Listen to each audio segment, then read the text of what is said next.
Winter winners with Gibbo and Curly. Welcome, Gibbo. Hello, mate. How are you? I'm excited. It's the big one, the Stradbroke. We've been building up to this day for a little while now, and it's finally arrived, and looking forward to a big Saturday. It's a great card, isn't it? The Guineas is very exciting for me. Like we'll get over that as the week goes on. Obviously, we're here to talk about the Stradbroke at this stage, but a few very nice races on the card, as you'd expect for the biggest day of the year. Yeah, it's like a culmination of a few of these horses we've been following through their preparations, and they arrive grand final day in a number of different races. It should be a cracking day. Yeah, a few that we can line up form-wise from the main lead-up races, but as you said, yeah, there's a few fresh horses from down south to really spice up the day.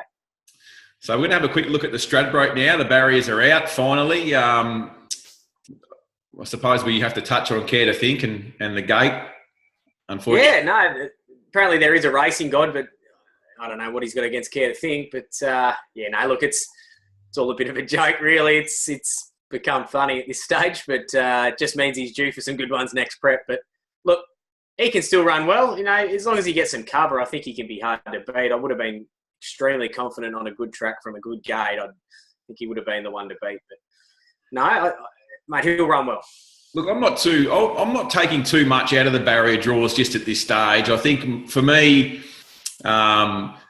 it's about the weather conditions and how that may affect. And you could get to a stage, if it does, continue to rain, or we get some rain that's not forecast, that barriers could very easily be irrelevant. It could be just about who gets the best run in transit, and that could be sitting wide. So not all lost just as yet, I don't think, for you guys.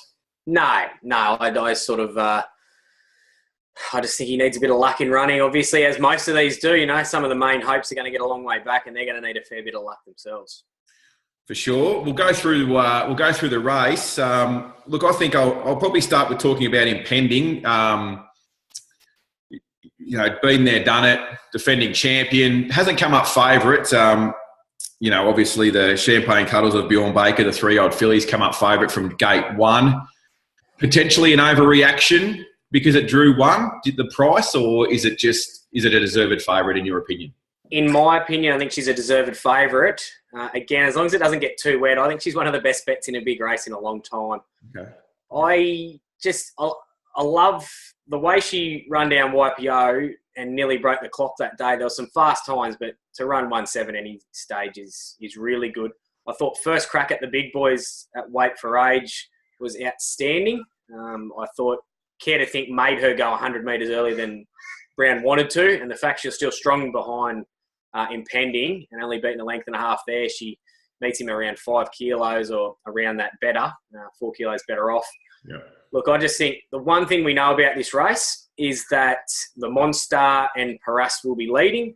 They will go forward, and there's no reason she shouldn't just have their back third the fence. If they do roll off, she just gets up underneath and she'll be in front at the 200. I think she'll be extremely hard to run down with a lightweight around Doomben. Look, I think that's her advantage. Like you say, her wins have come where she's able to sit just right behind the leaders, and she gets that scenario again Saturday. You'd think. Look, I'm not prepared to write off Impending. I'm happy with the gate. I still think it gets the right run. It's a proven winner of this race. Obviously, its win last start was really good. I know it only just got there, but it got the job done, and it was very strong late. I'm not too worried about the weight. I think it's for me, it's still the horse to beat. Obviously, you've got a few of these lightweight chances coming through. Champagne Cuddles did run down YPO. There's no worries about that. She was good last start again. She wasn't far off Impending, but she's still got to get past them. She wasn't able to get past Impending last start. She'd probably be in front of Impending this time.